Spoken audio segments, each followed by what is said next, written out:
आज बात करेंगे कुल देवी का अर्थ क्या है। इसका शाब्दिक अर्थ है वंश और परिवार की देवी। कुल देवी वह देवी होती हैं जिन्हें किसी विशेष अंश, गोत्र, जाति या परिवार की रक्षक और आराध्य माना जाता है। जिस प्रकार से कोई गांव या नगर की देवी होती है, उसी प्रकार से परिवार का अंश की रक्षक शक्ति को कुल देवी कहा जाता है। क्योंकि हमारे जीवन में क्या महत्वता होती है, रक्षा करने वाली शक्ति कुल देवी को अपने कुल वंशजों की रक्षा करने वाली, संकटों से बचाने वाली और मार्गदर्शक माना जाता है। परंपरा क्या होती है? कुल देवी की पूजा परंपरागत रूप से पीढ़ी दर पीढ़ी होती है और परिवार के लोग विवाह, संतान, जन्म, गृह प्रवेश जैसे संस्कारों में कुल देवी का आशीर्वाद लेना आवश्यक मानते हैं।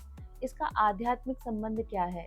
ये विश्वास रहता है कि कुल देवी का संबंध परिवार की आध्यात्मिक ऊर्जा से जुड़ा होता है और वे अपने वंशजों को धर्म, संस्कृति और परंपरा से जोड़कर रखती। कुछ कुलों की अपनी विशेष कुल देवी होती हैं, जैसे माँ दुर्गा, माँ काली, माँ लक्ष्मी, माँ चामुंडा, अम्बा, हिंगलाज माता, कई सारी माताओं के नाम हैं।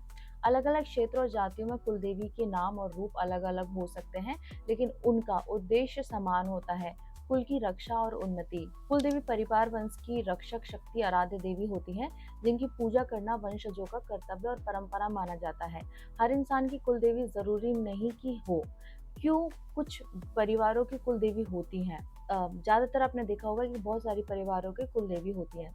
परंपरा से जुड़ा हुआ जिस वंश में पीढ़ियों से किसी विशेष देवी को अपना रक्षक और आराध्य माना, वहां कुल देवी की परंपरा बन गई। वंश की रक्षा, मान्यता है कि कुल देवी उस परिवार की रक्षा करती है और उनके वंशजों का आशीर्वाद देती है।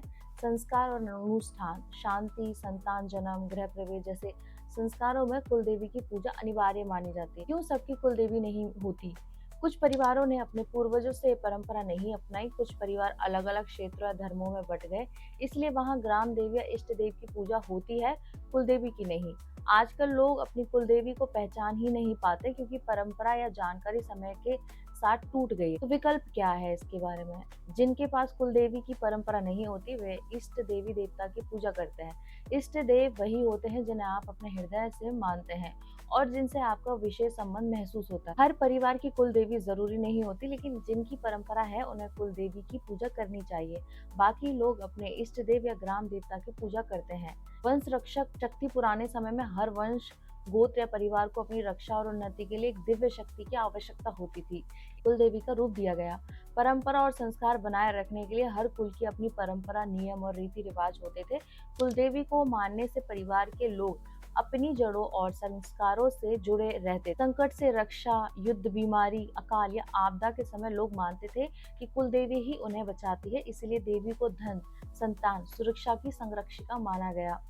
आस्था और एकता का केंद्र, कुल देवी की पूजा से पूरा वंश एक साथ इकट्ठा होता था। विवाह, जन्म या अन्य संस्कारों पर कुल देवी का आशीर्वाद लेने से एकता और शक्ति बनी रहती थी। कभी कभी कोई क्षेत्रीय देवी जैसे ग्राम देवी किसी परिवार के लिए विशेष चमत्कारी थी। उस अनुभव के बाद परिवार ने उन्हें अपनी कुल देवी मान लिया। धीरे धीरे यह परंपरा पीढ़ी दर पीढ़ी चलती गई। कुल देवी बनी ताकि हर वंश परिवार को एक रक्षक शक्ति, आस्था का केंद्र और परंपरा से जोड़ने वाला आधार मिले। कुल देवी की पूजा नहीं करने से अशुभ होता है, करने पे उनका आशीर्वाद मिलता है या उनका क्रोध। परंपरागत मान्यता कुल देवी वंश की रक्षा मानी जाती है। मान्यता है कि यदि कुल देवी की पूजा, ध्यान और स्मरण न किया जाए तो वे नाराज होकर परिवार में अड़चने, रुकावटें, अशुभ संकेत दे सकती हैं। विवाह, संतान, जन्म या बड़े अनुष्ठानों में कुल देवी की पूजा न करने पर कुल दोष लगने की सिर्फ मान्यता है। शास्त्रीय और दृष्टि से शास्त्र कहते हैं कि देवी देवता सभी करुणामय होते हैं, वे अपने भक्तों पर जल्द ही क्रोधित नहीं होते। यदि कोई अज्ञानवश कुल देवी की पूजा नहीं कर रहा, लेकिन ईश्वर, भगवान शिव, भगवान विष्णु, भगवान कृष्ण, देवी आदि इनकी सच्ची भक्ति करते हैं, तो कुल देवी भी उसी भक्ति से प्रसन्न रहती है। वे भी उसी परमात्मा की शक्ति का रूप। व्यावहारिक दृष्टि से आज के समय में कई परिवार अपनी कुल देवी को भूल चुके हैं या पहचान ही नहीं पाते। ऐसे में यदि वे भगवान की पूजा सच्चे मन से करें, समाज का भला करें और धर्मपरायण जीवन जिए, तो कुल देवी का आशीर्वाद अप्रत्यक्ष रूप से उन्हें मिलता ही है। क्रोध की बजाय देवी अक्सर संकेत देती हैं, जैसे सपनों में दर्शन किसी बुजुर्ग के माध्यम से स्मरण कराना या बार बार किसी स्थान देवी नाम की और मन आकर्षित होना। कुलदेवी और इष्ट देव भगवान दोनों ही पूज्य हैं। कुलदेवी पूजा परिवार और परंपरा का सम्मान है, जबकि भगवान की पूजा समाज और समस्त ब्रह्मांड की ऊर्जा से जुड़ा है। यदि कोई व्यक्ति भगवान की पूजा करता है लेकिन कुलदेवी की अपेक्षा करता है, तो देवी नाराज नहीं होती, परंतु संकेत जरूर देती है कि अपनी जड़ों को मत भूलो। कुलदेवी की पूजा न करने से तुरंत अशुभ या श्राप नहीं मिलता, लेकिन परंपरा टूटती है और देवी अपने ढंग से स्मरण कराती है। यदि आप भगवान की सच्ची भक्ति करते हैं तो कुल देवी भी प्रसन्न रहती है, क्योंकि वे भी उसी शक्ति का रूप। क्या बाकी भगवान की पूजा करते हो और अलग से कुल देवी को भी पूजते, ये मानते हुए क्या अलग से आशीर्वाद मिलता है? क्या होता है? अलग अलग पूजा का महत्व क्या है? भगवान की पूजा, जब आप मंदिर में भगवान शिव, विष्णु, कृष्ण, देवी जी की पूजा करते हैं तो ये आपको आध्यात्मिक शांति, ईश्वर का संरक्षण और संपूर्ण ब्रह्मांडीय आशीर्वाद देता है। कुल देवी पूजा का लाभ खासकर वंश और परिवार से जुड़ा होता है। माना जाता है कि वे वंशजों की रक्षा करती हैं, वंश की निरंतरता और सुख समृद्धि सुनिश्चित करती है। क्या अलग से आशीर्वाद मिलता है? हाँ, बिल्कुल मिलता है। भगवान और कुल देवी दोनों ही एक ही परम शक्ति के रूप हैं, लेकिन उनकी भूमिका अलग अलग होती है। भगवान की पूजा से आपको सार्वभौमिक आशीर्वाद मिलता है। कुल देवी की पूजा से आपको वंश विशेष, परिवार और पीढ़ी की रक्षा का विशेष आशीर्वाद मिलता है। जैसे उदाहरण से समझाऊं, सूर्य सबको समान प्रकाश देता है, सामान्य भगवान की पूजा हुई। लेकिन दीपक आपके घर को रोशन करता है, तो वो कुल देवी की पूजा हुई। न करने पर क्या होता है? यदि आप भगवान की पूजा कर रहे हैं तो कुल देवी नाराज नहीं होती, क्योंकि वे भी उसी शक्ति का अंश है। लेकिन परंपरा की उपेक्षा करने से परिवार में कभी कभी अचानक रुकावटें, मतभेद या संकेत मिल सकते हैं। इसे लोग कुल देवी का स्मरण मानते हैं।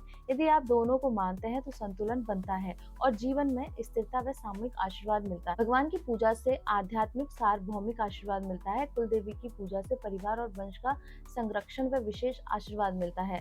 दोनों का सम्मान करने से आशीर्वाद दोगुना और जीवन अधिक संतुलित हो जाता है। संतुलन बनाना सबसे उत्तम है। इष्ट देव की पूजा, ये आपकी आध्यात्मिक प्रगति और आत्मिक शांति के लिए है।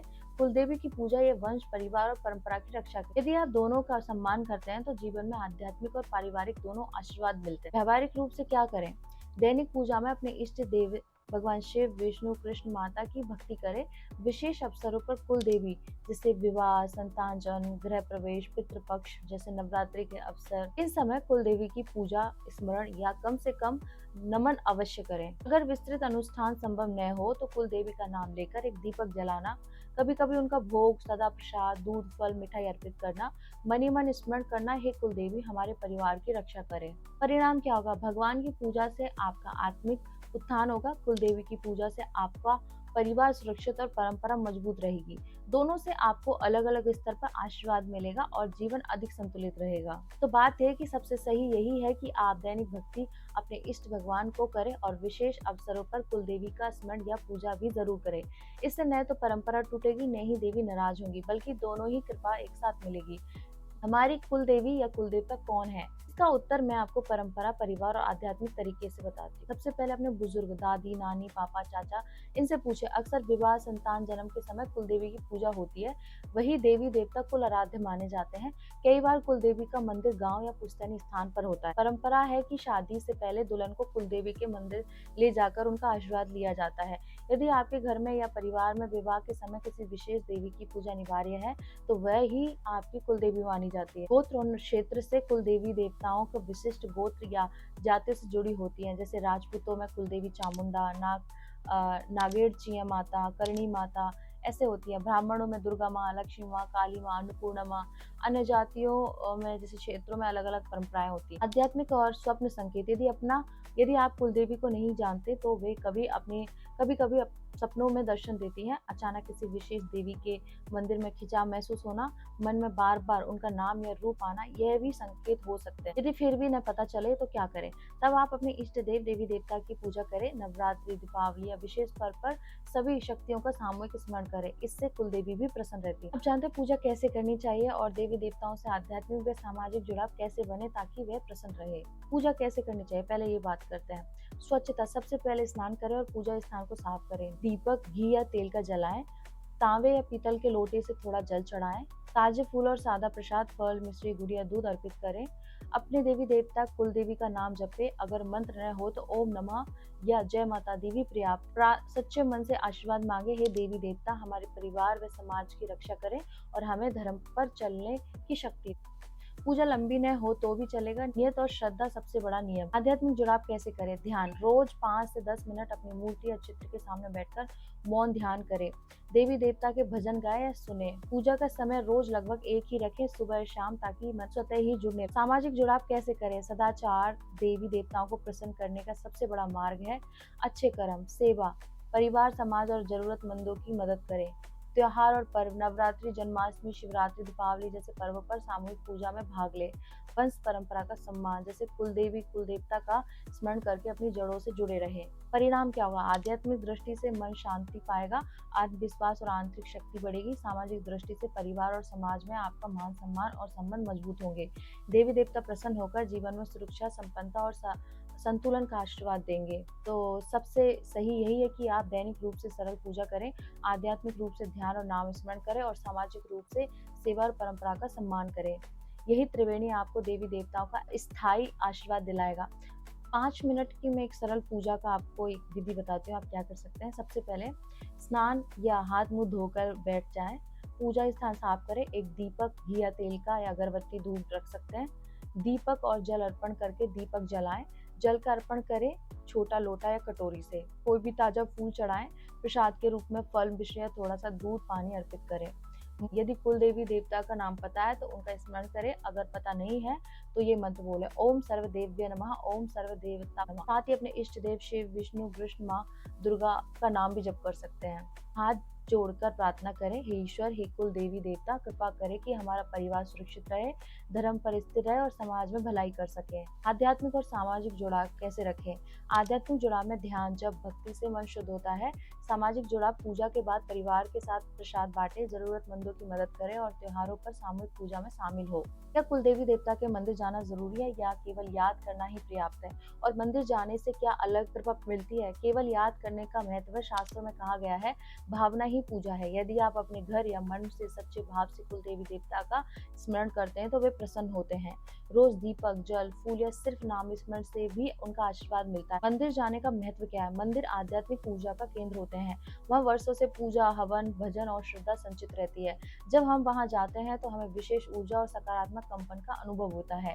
सामूहिक भक्ति का असर भी गहरा होता है, इसीलिए मंदिर जाने से आशीर्वाद की अनुभूति और भी मजबूत हो जाती है। दोनों में संतुलन कैसे बैठा है? जरूरी नहीं कि रोज मंदिर जाए, जरूरी है कि रोज मन से स्मरण करें। मंदिर विशेष अवसरों पर जाएं, जैसे नवरात्रि, विवाह, संस्थान, जन्म, पितृपक्ष या परिवार के बड़े कार्य से पहले। मंदिर जाने से मिलता है परंपरा का पालन, देवी देवताओं के साथ गहरा भावनात्मक जुड़ाव, सामूहिक भक्ति का पुण्य, परिवार और वंश की सामूहिक सुरक्षा का आशीर्वाद।